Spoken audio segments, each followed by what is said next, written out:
Right, we say mama no wasese wasi nkonwa na wo hwe me sabre. It's all about Dr. Mahmoud Bawumia making headlines, making news ewo Ghana ha.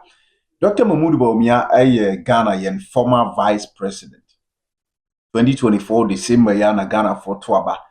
No free kunya so. Abra na all try say Ghana for Twaba man to become the main boss, the president of the Republic of Ghana.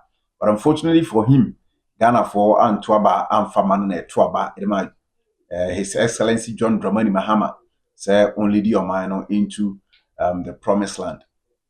Now, what is making news, you see, and it's Dr. Mahmoud Bawumia was shaky wiase. In fact, was shocking Africa, especially Ghana for in the entire Dr. Mahmoud Bawumia are shocking Ghanaians, and it's Ghana for said Dr. Mahmoud Bawumia being the head of the economic management team wa brana NPP amanyuku no ewa aban mu no Dr. Mahmoud Bawumia antumi anya adwuma na ewo se oye edeboa ema oman no etumi etumpon. In fact, Dr. Mahmoud Bawumia etnase ema economy no etete pansame eno enti na Ghana for to aba editia no wa brana opre mampani abanwa no na wo forum a ekoso e Brussels na Dr. Mahmoud Bawumia yakobisa no tariff ene ama ne homene so anase na nsan US president Donald Trump ede tutu wiase amaya won US ene wo mo edidwa eso ma Ghana mpo ye so yenya ye share about 10% US for ede to ye so na wonim say between China and US there tournamento ene na nya asem keto akra na eno na nei wo forum yase bisa Dr. Mahmoud Bawumia impact these tariffs enya ewo Africa, so especially Ghana. So na Dr. Mahmoud Bawumia edin chirimu ema na Dr. Mahmoud Bawumia submission will make ye na sheki wiase sheki Africa sheki Ghana for nyina ma Ghana for ho adwiri wonum ene Ghana for ebisa Dr. Mahmoud Bawumia questions say enye Dr. Mahmoud Bawumia na ye head of the economic management team wa brana NPP amanyuku no ewa aban mu wo motena asema economy no etete pansam ye na sa nimde ne sa adwene wei ewo ntrim ene otimi tena ase ema Ghana ye economy no etimi tete pansam ye questions a Ghana for ebisa na wutie Dr. Mahmoud Bawumia submission de ma ya busua ye so time kwadu a no yi ne mirika tuo owura no ensem gu ne trim na so Ghana for kire sa ansem we nyina ye chiwampo ya po ena Dr. Mahmoud Bawumia kire true na o prugu hosa na eba practicals nko a Dr. Mahmoud Bawumia na be wo sisi a enya dia practically Dr. Mahmoud Bawumia ebon homodin bia na chiwampo wa kenkan ne gu ne trim na chese o toman sa enti yenja Dr. Mahmoud Bawumia na mom abuja se o tie Dr. Mahmoud Bawumia submission nsem a okan a wotumi se owura no enimde ebinum ebisa say going into the future say koba say ye Ghana show Dr. Mahmoud Bawumia nsa na why main boss sa nim die we ni adwena egu ni tirimi obetumi dia toto neoma ama Ghana economy na etimi gina ne nan so na asade o ka say ebra na NPP amanyuku no aban mu na oye mate na onye main driver no into o ka say Ghana from first year no man no and some ne adwene wo ni tirimu neoma all kan no Ghana fo bidum so ebisa say owura yi ampasa ye de sia no manwa no be main boss obetumi ahwa atoto neoma na ebidum so se dabi Dr. Mahmoud Bawumia is still Dr. Mahmoud Bawumia na owa ban mu ansa na yekoto aba December 2024 no nti yenja Dr. Mahmoud Bawumia na aja onkeka na nsem a wo de oman we hye ne nza ontumi nye bibia chiwampo no a na onim ensem a Ghana fo bidum kasa de afa ho na sisi amene o kasa de Dr. Mahmoud Bawumia is trending ewo Ghana and social media ba bia for bia. It's all about Dr. Mahmoud Bawumia and the submission o make here Brussels na abusia yenko tie Dr. Mahmoud Bawumia na nsem no bi na wankasa nsem ahodo a Dr. Mahmoud Bawumia kan ye na judge said from what Dr. Mahmoud Bawumia gave out ewo forum num ase no say ye the Ghana shedding say obetumi abuman no ana Mr. Bawumia, you are representing the African continent. So my question is, how is the weaponization of trade affecting the African economies, particularly Ghana, and what strategies are being considered to strengthen the economic resilience of the African continent? Thank you very much. I don't know if everyone can hear me. Let's put this in a broader context. I think that one of the things that policymakers are doing recently is a failure to understand the lessons of history as well as the lessons of economics. There are surely trade imbalances. If you look at the share of global trade in terms of exports and imports, Africa has about 2.5% of global exports, has 2.9% of global imports. Asia has 43% of global exports and 38% of global imports. China, 15% of exports, 10% of imports.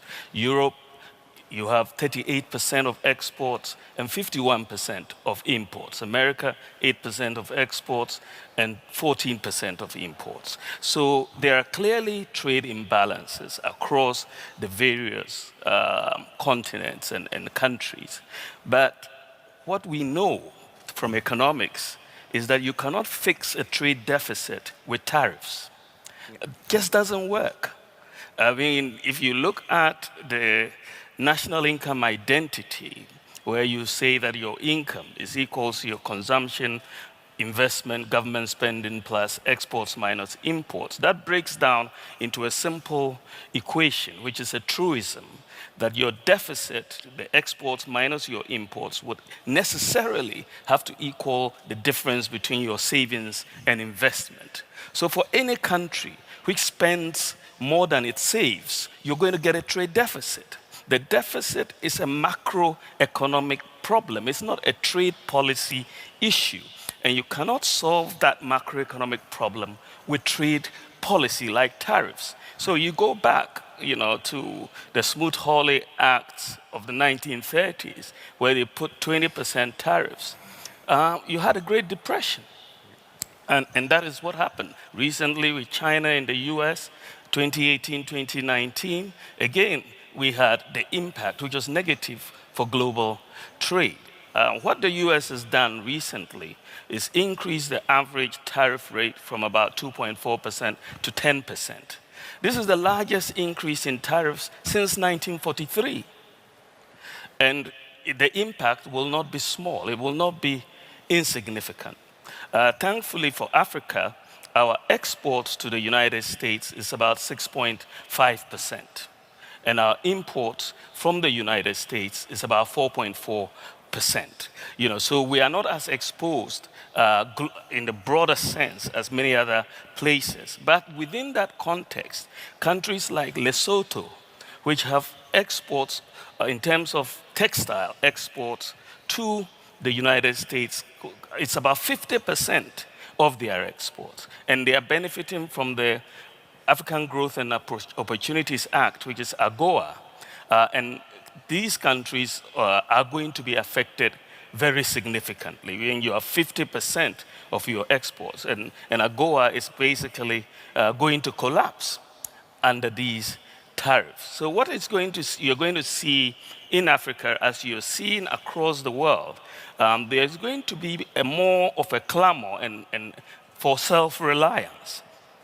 And you're going to see a bit more of political space for countries to have more intra-African trade as a way of dealing with this. Currently, our intra-African trade is between 17 and 20%. But I think that as you see a more real look at supply chains within the continent and globally, you're going to see, as you see in Europe, there's an increasing sense that, there's been a decoupling of the US-European relationship. And Europe is going to look at its supply chains again as every other player in this world is going to do. And so Africa is going to look at our supply chains again as a way of looking at it. But at the end of the day, you have to make sure that the macro balances are the ones guiding your trade policy and not tariffs.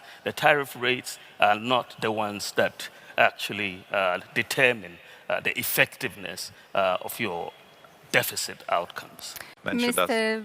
Bawumia, I'd like to come back to you and also address China and its role in the African continent.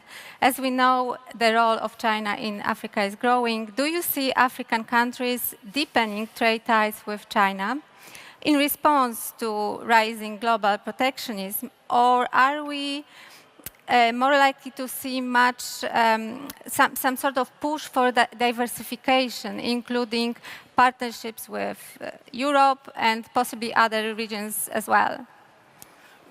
Thank you very much. I think that if you look at what has happened, the whole rules-based order has been disrupted. And there has been a lot of, and there is ongoing, a lot of realignment. I mean, old allies are no longer being seen as allies. And so what has been injected in the whole system is uncertainty and the lack of predictability. And so partnerships are no longer as straightforward as they used to be. China has a major trade participation in Africa. In Ghana, for example, China is our largest trading partner as well as our largest foreign investor. And it is the same for many countries. So I don't see that changing anytime soon. But African countries are going to look at what works for them and diversify accordingly, because the rules-based order, as I said, is something that no longer really exists at the moment, and we have to work back towards that. But as I said, for us on the continent, there has to be a major play for self-reliance in a lot of ways, so that it's not necessarily China or America or Europe, but you've got to really look at your own internal economic dynamics and bring in more value addition to our raw materials so that you can create jobs for the youth. And so the issue is not east or west, or it's just going forward with Africa for us. Yeah. With this, I have a closing question to all of the panelists. In 4 years, what would be more important, tariffs or trust? I'm asking about trust because trust is important in politics, in trade, everywhere. So what's your take on it? For me, I think that trust is going to be more important than tariffs. Tariffs are not going to be sustainable, and we will soon all find out that it's a rush to the lowest common denominator. I think that the evidence that we have over history shows that tariffs don't work. But what we don't have now is trust. I mean, people talk about mutually assured destruction for nuclear powers, but today what you have is mutually assured suspicions across the countries, because Europe is very suspicious of Russia. The US is very suspicious of China. Australia is very suspicious of China. Now, when you have to negotiate trade agreements of security threats at the background, the efficiency with which you will negotiate them will be compromised, because you are thinking security. And if I agree that, okay, I'll take off these barriers, maybe I might compromise my security. And so we need, at a diplomatic level, to address why is this suspicion? Can we deal with this suspicion between the major powers? And I think that if you don't deal with this, you will have suboptimal trade policies in the end, because they are really a cover for dealing with the security issues. Thank you. So trust becomes fundamental.